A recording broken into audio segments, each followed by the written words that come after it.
முதல் அனைவருக்கும் வணக்கம்.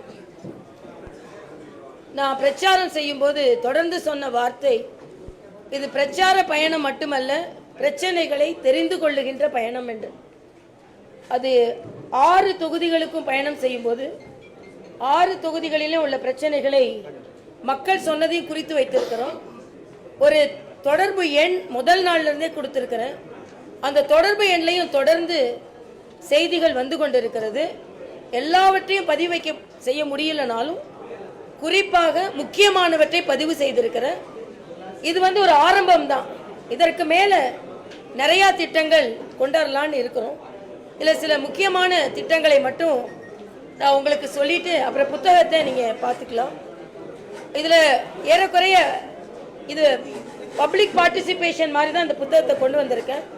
அதனால தான் வந்தவங்க எல்லாரும் நேற்று இணையத்தில் நான் அழைப்பு விடுத்ததை நோக்கி ஒரு 200-300 பேர் வந்து பதிவு செஞ்சாங்க. அதுக்கு மேலேயும் வந்து கொண்டே இருந்தது. அதனால லைவ் ஸ்ட்ரீம் கொடுக்குறேன் அப்படின்னு சொல்லியிருக்கேன். அதில் அனைவருமே இணையதளத்தில் இதை பார்த்து கொண்டு இருக்கிறார்கள். இதில் முதல்ல இதோட இந்த தேர்தல் அறிக்கையின் தலைப்பு அக்கா 1825 1825 என்ன நம்பர்னு பார்க்குறீங்களா? 365 × 5. ஏன்னா 24/7 எல்லாம் தாண்டி 365 நாட்கள், 5 வருடங்கள், ஒரு நாள் விடாம. உங்க எல்லாருக்குமே தெரியும், நான் ஆளுநராக இருக்கும்போது எவ்வளவு பணி ஆற்றினேன்னு. அதோட தொடர்ச்சியா இந்த பணி ஆற்ற விரும்புகிறேன். அதற்கு முன்னால் இங்கே வந்திருக்கின்ற கட்சியின் மூத்த தலைவர்கள் அத்தனை பேருக்கும், கூட்டணி கட்சி தலைவர்கள் அத்தனை பேருக்கும், பக்கபலமாக இருப்பவர்கள் அத்தனை பேருக்கும் எனது வணக்கத்தை தெரிவித்துக் கொள்கிறேன். தனித்தனியா பெயரை சொல்லணும், உங்களுக்கும் காலதாமதமாகும். அதனால அனைவரின் பெயரும் நான் சொன்னதாக அவர்கள் அனைவரும் என் சகோதரர்களாக ஏற்றுக்கொண்டு அனைவரும் பக்க பலமாக இருக்கிறார்கள் என்பதையும் இங்கே தெரிவித்துக் கொண்டு, 2 விதமா தயாரிக்கப்பட்டிருக்கிறது. ஒன்று ஏற்கனவே உள்ள பிரச்சனைகள், இன்னொன்று இந்த தொகுதியை வளர்ச்சி அடைந்த தொகுதியாக எப்படி மாற்ற முடியும் என்பதுதான். ஒரே ஒரு மனதிற்கு கவலை அளிக்கக்கூடிய ஒரு விஷயம், தென் சென்னை என்றாலே நாம் மற்ற சென்னை கூட ஒப்பிடும் பொழுது வளர்ச்சி அடைந்த தென் சென்னை என்று நாம் நினைத்து கொண்டிருக்கிறோம். ஆனால் சுற்றுப்பயணம் செய்யும் பொழுது முழுமையாக பார்த்தது வெள்ளத்தினால் பாதிக்கப்பட்ட தென் சென்னை, குப்பைகளால் பாதிக்கப்பட்ட தென் சென்னை, வடிகால் இல்லாமல் தத்தளித்துக் கொண்டிருக்கின்ற தென் சென்னை, அதே போல் குப்பை கிடங்குகள் அதிகமாக இருக்கின்ற தென் சென்னை, விஞ்ஞான ரீதியாக எந்த வளர்ச்சி திட்டமும் அமல்படுத்தப்படாத தென் சென்னையை தான் நாம பார்த்து கொண்டிருக்கிறோம். வாகன நெரிசல், மக்களுக்கான அடிப்படை வசதிகள் இல்லை. குறிப்பாக புதிதாக கட்டப்படுகின்ற OMR போன்ற இடங்களில் கூட சாலை வசதி கிடையாது, குடிதண்ணீர் வசதி கிடையாது, அவர்களுக்கான அங்கீகாரம் கிடைக்கவில்லை. இப்படி எவ்வளவோ பிரச்சனைகள். அவையெல்லாம் தாண்டி இந்த தொகுதியை எப்படி வளர்ச்சி அடைந்த தொகுதியாக மாற்ற முடியும், எப்படி மத்திய அரசின் திட்டங்கள் எல்லாம் இங்க கொண்டு வர முடியும், எப்படி இங்கு உள்ள ஏழை மாணவர்களுக்கு நாம் எப்படி வேலை வாய்ப்பை ஏற்படுத்தி தர முடியும், எல்லாவற்றிற்கும் மேலாக நாம ரூரல் புவர் உமனுக்கு நரேகா போன்ற திட்டங்கள் இருக்கிறது. அர்பன் புவர் உமனுக்கு நம்ம என்ன பண்ண போறோம்?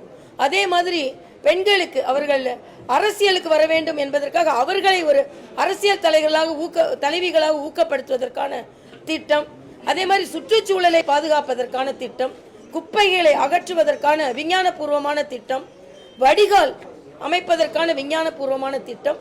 மரியாதைக்குரிய பாரத பிரதமர் ரிவர் பேசின் சிஸ்டம்னு ஒன்றை இன்ட்ரடியூஸ் பண்ணார், வெளிநாடு டெக்னிக்கெல்லாம் வச்சு. அது நம்ம சென்னையில் அது எங்கேயுமே நாம பயன்படுத்தப்படவில்லை. அதனால மக்கள் வெள்ளத்தில் பாதிக்கப்பட்டு கொண்டிருக்கிறார்கள்.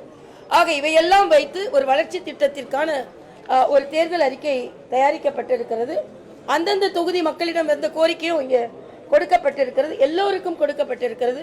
இதுல குறிப்பாக நான் சொன்னேன்னா மீனவர் நலன் இதில் முற்றிலுமாக சேர்க்கப்பட்டிருக்கிறது. இந்த தொகுதி முழுவதுமாக மீனவர் கிராமங்கள் அதிகமாக இருக்கிறது. இந்த மீனவ கிராமங்கள்லாம் இணைத்து ஒன்றிணைந்த மீனவ கிராம திட்டம் என்று ஒன்று போட்டிருக்கிறேன். இதுல எல்லா மீனவ கிராமங்களை இணைத்து அங்கே போகும்போது மீனவ சமுதாயத்தை வாக்கு வங்கியாக மட்டுமே பயன்படுத்தப்பட்டிருந்தது தெரிந்தது. அவர்கள் வீடு மிக மோசமான நிலையில் இருக்கிறது, வாழ்வாதாரம் மிக மோசமான நிலையில் இருக்கிறது.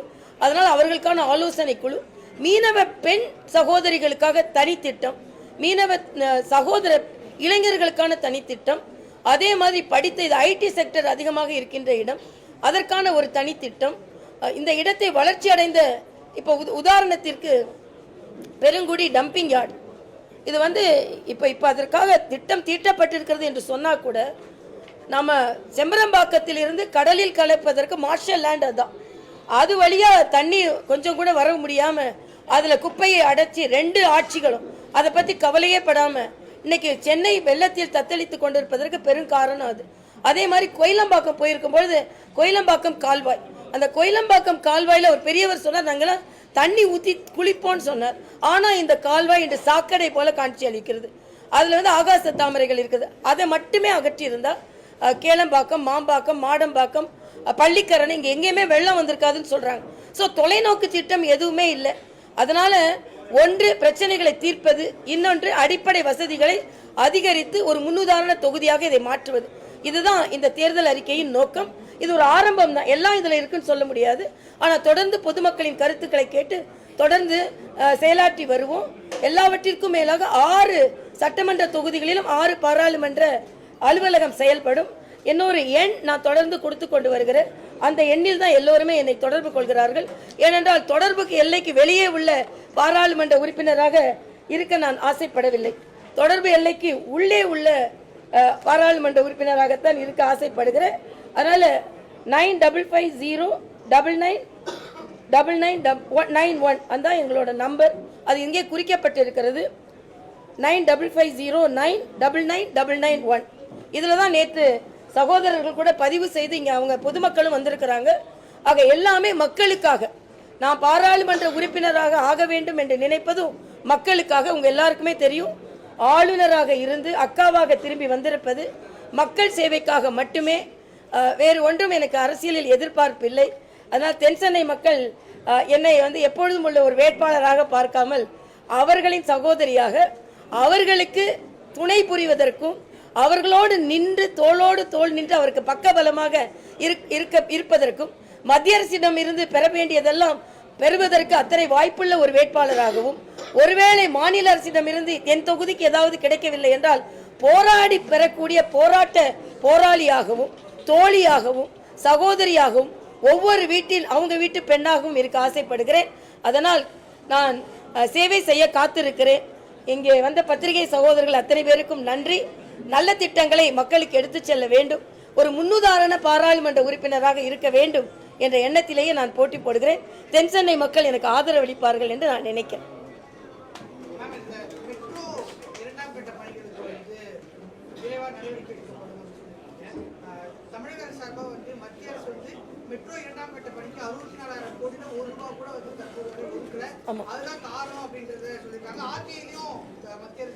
இல்லை, இதுதான் நான் சொல்ல வந்தேன். ஒன்றை நான் சொல்லிக் கொள்கிறேன். மத்திய மாநில அரசுகளின் உறவு என்பது மிக முக்கியமானது. இப்போ நான் தெலுங்கானால ஆளுநராக இருந்தேன். ஆரம்பத்திலிருந்தே அந்த அரசு தொடர்ந்து மத்திய அரசோட இணக்கமற்ற சூழ்நிலையை கொண்டு வந்ததனால் ஒரு எந்தவித திட்டங்களும் அங்கே மக்களுக்கான எதிர்பார்ப்பை பூர்த்தி செய்ய முடியாமல் போயிருக்கு. அவங்க கொடுத்தா இவங்க அதை ஒப்புக்கொள்ள மாட்டாங்க, நாங்களே செஞ்சுக்குவேன் அப்படின்னு சொல்லலாம். அதனால நான் இது வந்து பாராளுமன்றத்தின் இயலாமையா, பாராளுமன்ற உறுப்பினரின் இயலாமையா தான் நான் பார்க்கிறேன். அவர்கள் அதை எடுத்து சொல்லி எந்த அளவிற்கு அதை இப்போ வந்தே பாரத் கொடுக்கும்போது ஏன் மெட்ரோ ரயில் கொடுக்க மாட்டோம்? அதனால இப்படிப்பட்ட ஒரு சூழ்நிலையை நாம் பாராளுமன்ற உறுப்பினரின் அந்த தேவைகளை சரியாக எடுத்து சொல்வது வழியில்லை என்பதுதான் நான் அங்கே வைக்கின்ற ஒரு குற்றச்சாட்டு. இன்னொன்று நாராயணதான் சொல்லணுமா?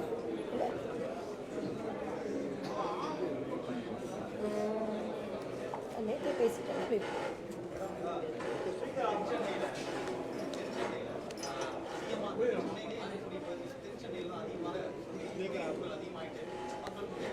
ஆமா ஆமா, என்ன சத்தம்?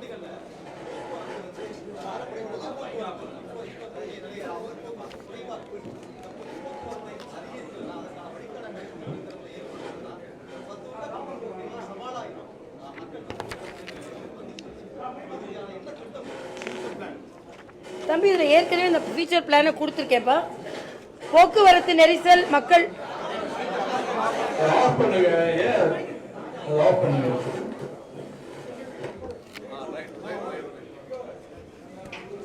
போக்குவரத்து நெரிசல் நீங்க சொன்ன மாதிரி மிக முக்கியமான பிரச்சனை. நான் ஒரு 4 நாட்களுக்கு முன்னால இந்த பாலவாக்கம் பாலத்துக்கிட்ட மாத்திரமே ஒரு 45 நிமிஷம் பொதுமக்கள் போகட்டும் என்று நின்று கொண்டிருந்தேன். இந்த கொஞ்சம் சத்தம் போடாமல் இருங்கம்மா. இந்த ஐடி செக்டரில் பணியாற்றுபவர்கள் 2 பேரும் தம்பதிகளா அந்த ஒரு ஸ்கூட்டரில் வர்றது ரொம்ப சிரமப்பட்டுட்டு தான் நாங்கள் உட்காந்து நின்று பார்த்துக்கிட்டே இருந்தேன். போக்குவரத்தை நெரிசலை போக்குவதற்கு எந்த முயற்சி இதுவரைக்கும் மேற்கொள்ளப்படலை. இப்போ நீங்கள் சொன்ன மாதிரி புதிதாக விரிவாக்கப்படுகின்ற இடங்கள் தென்சென்னையில் தான் அதிகமாக இருக்குது. ஆனால் அந்த இடங்களை அரசாங்கம் கண்டுகொள்ளவே இல்லை. பல இடங்களில் வீடுகள் வசதியாக இருக்கு, ஆனால் ரோடு வசதியாக இல்லை. பள்ளிக்கரணை பார்த்தீங்கன்னா OMR, ECR இங்கெல்லாம் பார்த்தீங்கன்னா எந்த வசதியும் இல்லாமல் மக்கள் வாழ்கிறார்கள். அதனால் அதற்கென்று ஒரு தனி திட்டம் தீட்டி இருக்கிறேன். இங்கே புதுச்சேரியில் நாங்கள் ஒரு முயற்சி செய்தோம். அதான் அந்த வட்ட லூப் வழித்தடங்கள். இப்போ மணக்குள விநாயகரில் ஆரம்பித்து சுற்றி திருப்பி மணக்குள விநாயகர்லேயே அந்த பஸ் வரும். இது மக்களுக்கு ஒரு ஈஸை கொடுத்தது. அதே மாதிரி இங்கே உள்ள வழித்தடங்கள் 6 வழித்தடங்களை கொடுத்துருக்கேன், லூப் பஸ்ஸஸ் சொல்லிட்டு. இன்னொன்று எலக்ட்ரிக் பஸ்ஸஸ் ரொம்ப உபயோகமாக இருக்கு. ஆனால் ஒரே ஒரு மனதிற்கு வருத்தமான ஒன்று, பஸ்ஸஸ் உலகம் முழுவதும் இந்தியா முழுவதும் இன்று போக்குவரத்து நெரிசலை போக்குவதற்கும் பசுமையை நம்ம பாதுகாப்பதற்கும் பஸ்ஸஸ் ஓட ஆரம்பித்து விட்டது. பக்கத்து மாநிலமான புதுச்சேரியில் கூட 25 பஸ்ஸஸ் நாங்கள் அறிமுகப்படுத்தினோம். தெலுங்கானால நூற்றுக்கணக்கான பஸ்ஸஸ்கள் வருது. ஆனால் தமிழகத்தில் இப்போ நம்ம வளர்ச்சி அடைந்த தமிழகம் சொல்ற ஒரு பஸ்ஸஸ் கூட கிடையாது.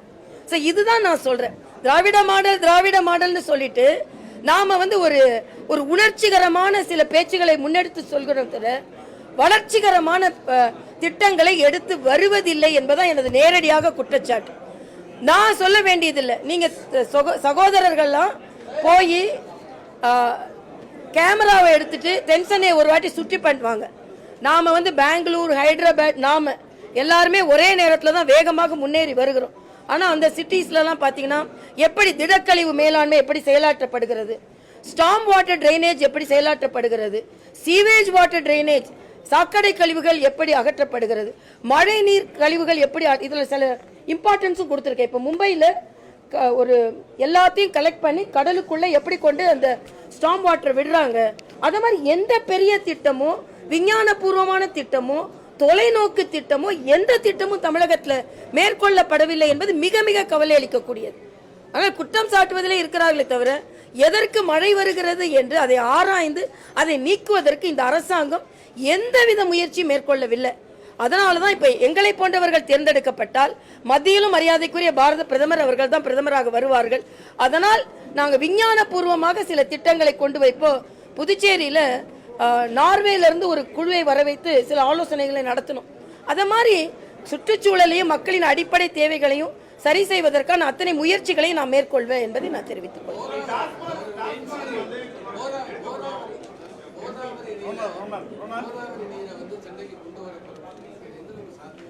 ரொம்ப நல்ல கேள்விப்பா. நீங்க எல்லாரும் ஏதோ நான் ஆளுநராக இருக்கும்போது தமிழகத்தை பத்தி சிந்திக்கலன்னு நினைக்க கூடாது. ஆளுநராக இருக்கும்போது என் மனது முழுசும் தமிழகத்தை நோக்கி தான் இருந்தது. இதுல முன்னாள் முதலமைச்சர் சந்திரசேகர் ராவ்கிட்ட பதவி ஏற்ற உடனேயே இந்த கோதாவரி தண்ணீரை பற்றி நான் படித்திருக்கிறேன். கோதாவரி கடலில் கலக்கும் கோதாவரி தண்ணீர் மட்டும் சென்னைக்கு கொடுக்கப்பட்டால் சென்னை முழுவதுமாக உள்ள குடிநீர் பிரச்சனை முற்றிலுமாக தீர்க்கப்படும் என்று விஞ்ஞானம் சொல்கிறது. அதற்கான ஆராய்ச்சி சொல்கிறது. அது ஏற்கனவே உறுதிப்படுத்தப்பட்ட ஆராய்ச்சி. அதனால அவர்கிட்ட நான் கேட்டு அப்பொழுது இங்கே உள்ள அதிமுக முதலமைச்சர் அவர்களிடம் பேசி 2 அமைச்சர்களையும் அங்க பேச வைத்தேன்.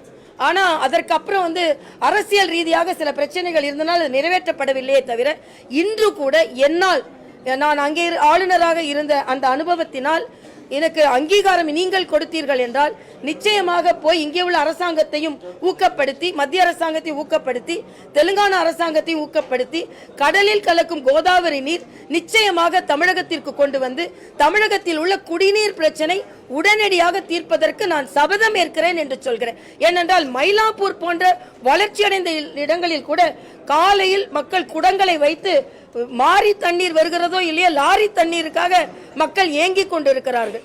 இது நம்ம சென்னையோட இதயம் என்று சொல்லுகின்ற மயிலாப்பூர் போன்ற இடங்களில் லைனா குடம் வைக்கப்பட்டிருக்கிறது. ஆக இதையெல்லாம் நாம பார்க்கும்போது மிகுந்த வளர்ச்சி அடைந்த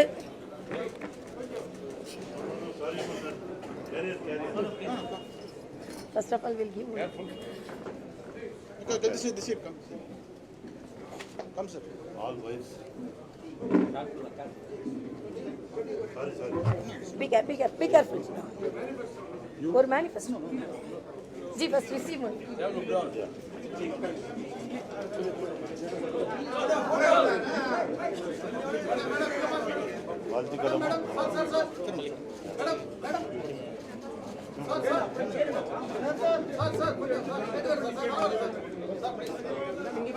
Sorry for the inconvenience. I was held up in traffic. அதே மாதிரி பொது சுகாதாரம் சோழிங்கநல்லூர் பகுதியில் அதிக நம்மளோட தொழிலாளர் சகோதரர்கள் இருக்கிறாங்க. அங்க ஒரு இஎஸ்ஐ மருத்துவமனை கொண்டு வருவதற்கான அத்தனை முயற்சிகளும் மேற்கொள்ளப்படும். அதை செய்து தர முடியும். ஏன்னா மத்திய அரசு தான் இஎஸ்ஐக்கான அனுமதியை தர முடியும். அதற்கான அடிப்படை திட்டம் அத்தனையும் நான் இங்க மேற்கொண்டு விட்டேன். மீனவ சகோதரர்களுக்கு அங்க அவங்க அந்த சகோதரிகளை பார்த்தாலே மிகுந்த வருத்தமா இருக்குது. நீங்க கருவாட்டு தொழில் வந்து உலக அளவில் மிகவும் பிரபலமாகி கொண்டு வருகிறது, பொருளாதாரத்தை ஈட்டிக் கொண்டு வருகிறது. இந்த பதப்படுத்துவது தூத்துக்குடியில இருக்கு, ராமநாதபுரத்துல இருக்கு, சென்னையில இவ்வளவு பெரிய கடற்கரை இருந்து அஸ்ஸாம்ல ஒரு கிராமத்துல இந்த கருவாட்டு தொழிலினால் மட்டுமே 40 கோடி சம்பாதிக்கிறாங்க.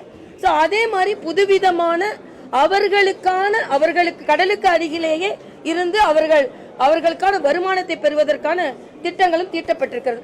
சோ ஒரு ஆராய்ச்சி செய்து உணர்வுபூர்வமாக எல்லா தரப்பு மக்களும் இன்னொன்று வந்து ஹாப்பி பார்ஸ்னு ஒன்று கொண்டு வந்திருக்கேன். என்னன்னா சுற்றுச்சூழல் ரொம்ப அதிகமாக இருக்கும்போது டாக்டர் என்ற முறையில் ஒரு இடத்துக்கு வந்து ரிலாக்ஸ் பண்ணி ஆக்சிஜன் கொண்டு சுற்றுப்புற சூழலை வைத்து அவங்க மனதளவில் சந்தோஷப்படுத்தினா டாஸ்மாக் தான் இருக்கணும்னு இல்லை, நல்ல காற்றை சுவாதித்து ஆக்சிஜனை சுவாதித்து சுற்றுப்புறல் பசுமையா இருந்து அங்கே வந்து போனாலே மனமகிழ்ச்சி ஏற்படும். ஆக இது டாஸ்மாக்கு ஒரு மாற்றினை வைத்துக் கொள்ளலாம். நம்ம டாஸ்மாக்கு எடுத்துட்டு இல்ல டாஸ்மாக மூடப்படுனா அது வந்து மாநில அரசு தான், அதாவது மாநில அரசு தான் டாஸ்மாக மூட முடியும். இதுல வந்து அண்ணன் ஸ்டாலின் வந்து என்ன செஞ்சாரு, கொடியை பிடிச்சிக்கிட்டு வீட்டு முன்னால கருப்பு கொடியெல்லாம் பிடிச்சிட்டு நின்னாரு. வந்த உடனே டாஸ்மாக நிறுத்துவான்னாரு. இன்னைக்கு நீட்ல முதல் கையெழுத்துனாங்க, அதுக்கப்புறம் பல லட்சம் பேர்ட்ட கையெழுத்து வாங்கிட்டு இருக்காங்க.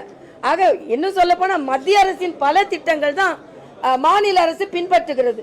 அது வந்து அட்டல் திட்டமா இருக்கட்டும், நானே முதல்வன் என்பதும், அதே மாதிரி முதல்வரை சந்தியுங்கள் என்பதும் விக்ஷித் பாரத் என்று அப்பப்போ மத்திய அரசின் திட்டங்களை பதிவு செய்யும் திட்டம்.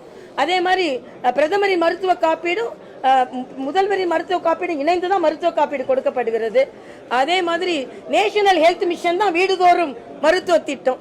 ஆக எல்லாத்தையும் ஸ்டிக்கர் ஒட்டி கொள்வதால் ஸ்டிக்கர் ஸ்டாலின் என்று முதலமைச்சருக்கு பட்டம் சூட்டினால் கூட தவறில்லை என்பதுதான் எனது கருத்து. ஏன்னா நீங்க ஒட்டுமொத்தமா பாத்தீங்கன்னா டாஸ்மாக் எடுக்கும் பொழுது பல இடங்களில் பள்ளிகள் கிட்டையும் கோயில் கிட்டையும் இருக்குது. அது முழுவதுமாக கணக்கெடுக்கப்பட்டிருக்கிறது. ஒவ்வொன்றாக அகற்றப்படுவதற்கான அத்தனை முயற்சிகளும் மேற்கொள்ளப்படும்.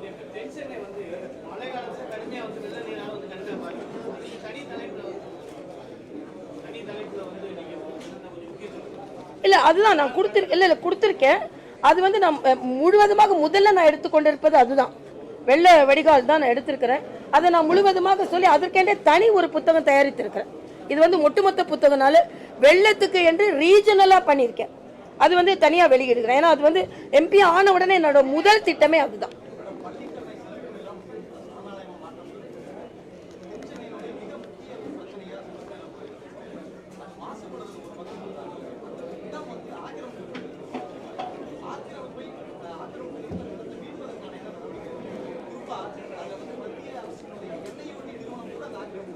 இல்ல அதாவது மத்திய அரசிடமோ மாநில அரசிடமோ மக்களோட இடமோ இது வந்து மக்களை பாதிப்பதாக இருந்தால் அதற்கான கடுமையான முயற்சிகள் மேற்கொள்ளப்படும். இதற்கு முந்தைய நம்மளோட குற்றச்சாட்டே என்னன்னா அதை கண்டறிந்து அதற்கான நடவடிக்கைகள் எடுக்கவில்லை என்பதுதான்.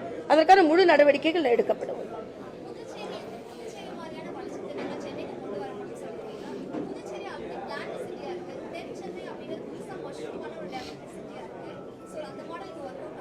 இல்ல நீங்க ஏன் இப்ப புதிதாக வீட்டு வசதி வாரியம் புதிதாக வருகின்ற இடங்களில் கூட அதற்கான திட்டமிடுதலே இல்லாம அவங்க பல பேருக்கு பட்டா கொடுக்கல, பெரிய பெரிய நிறுவனங்களுக்கு பட்டா கொடுத்திருக்காங்க. நான் என்ன சொல்றேன், ஏற்கனவே திட்டமிட்ட ஒரு சிட்டியா இல்லைன்னா கூட புதிதாக வருகின்ற இடங்களை திட்டமிட்ட சிட்டியாக உருவாக்கப்பட்டிருக்கலாம்ல.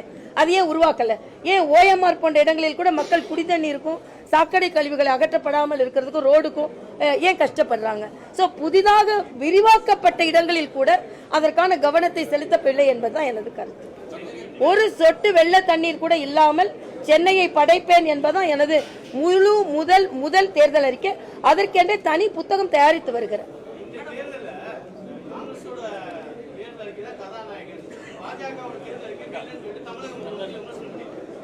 அப்படியா?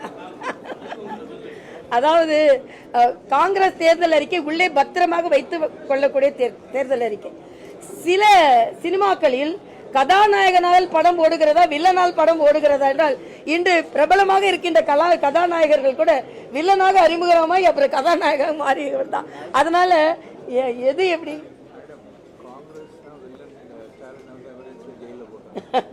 அதனால இப்படிப்பட்ட ஒரு சூழ்நிலை. அண்ணன் எப்பவுமே திரைப்படத்தை தான் நினைத்து கொண்டே இருப்பாருன்னு நினைக்கிறேன். ஸ்டாலின் யதார்த்த நிலையை நினைத்து கொண்டிருப்பதை விட திரைப்படத்தை தான் நினைத்து கொண்டிருக்கிறார். அப்படி இல்லை. நான் தெளிவா சொல்றேன். ஒரு உதாரணம் சொல்றேன். காங்கிரசின் தேர்தல் அறிக்கையை நாங்கள் தான் வழிகாட்டினோம்னு சொல்றாருல. ஒரே ஒரு கேள்வி ஸ்டாலினுக்கு கேட்கிறேன். எங்கள் தேர்தல் அறிக்கை தமிழர்களாகிய நாம் எல்லோருமே பெருமைப்படக்கூடியது தமிழ் மொழியின் வளர்ச்சிக்கு நாங்கள் உறுதுணையாக இருப்போம் என்று பிரதமர் எங்கள் தேர்தல் அறிக்கையில் சொல்லியிருக்கிறார். இது தமிழகத்திற்கான தேர்தல் அறிக்கை இல்ல, பாரத தேசத்திற்கான தேர்தல் அறிக்கை. பாரத தேசத்திற்கான தேர்தல் அறிக்கையில் தமிழ் வளர்ச்சிக்கு பாடுபடுவோம் என்றும் திருவள்ளுவர் மையம் உலக அளவில் நிறுவோம் என்று நாங்கள் சொல்லி இருக்கிறோம். ஆக தமிழை நாங்கள் இந்திய அளவில் கொண்டு வந்திருக்கிறோம். நீங்க ஆலோசனை சொன்னீங்களே, எங்கேயாவது தமிழை இப்படி நாம் மேம்படுத்த வேண்டும் என்று ஆலோசனை சொன்னீங்களா? சொல்ல மாட்டீங்க. ஏன்னா நீங்க இலங்கையில் தமிழர்கள் சுட்டு கொல்லப்பட்ட போது நீங்களும் இங்க ஆட்சியில் இருந்தீங்க, காங்கிரஸ் அங்க ஆட்சியில் இருந்தாங்க. என்ன செஞ்சீங்க? தமிழர்களை பற்றி திமுக காங்கிரஸிற்கு பேசுவதற்கு எந்த தார்மீக உரிமையும் கிடையாது. நம் தமிழர்களை அவர்கள் பாதுகாக்கவில்லை.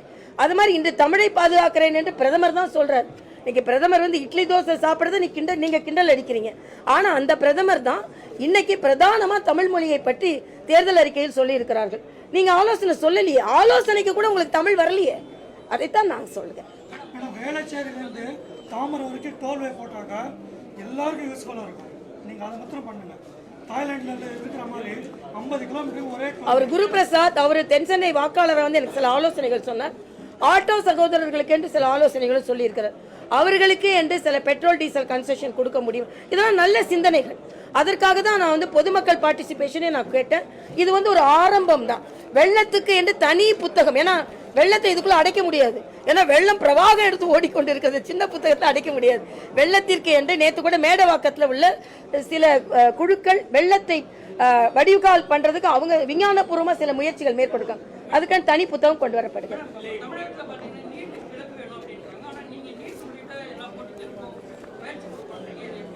இல்ல நீட் விலக்கு கொடுக்க முடியாது. முதல் கையெழுத்து ஏன் போடல?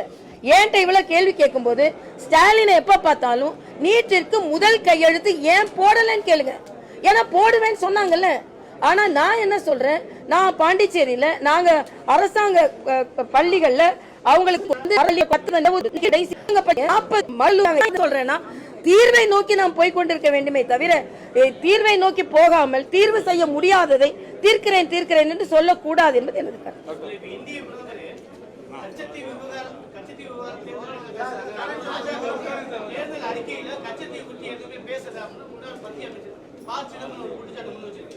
நான் அதே கேள்வி நான் கேட்கிறேன்ப்பா. இதுல பதிவு செய்யறது பெருசா கிடைக்கிறது பெருசா? நீங்க ஏன் கொடுத்தீங்க? இவங்க ஏன் கொடுத்தாங்க? நீங்க ஏன் வாங்கி அவங்களுக்கு கொடுத்தீங்க? அதுக்கு பதில் சொல்லட்டும். ஸ்டாலின் ஏன் கொடுத்தாரு?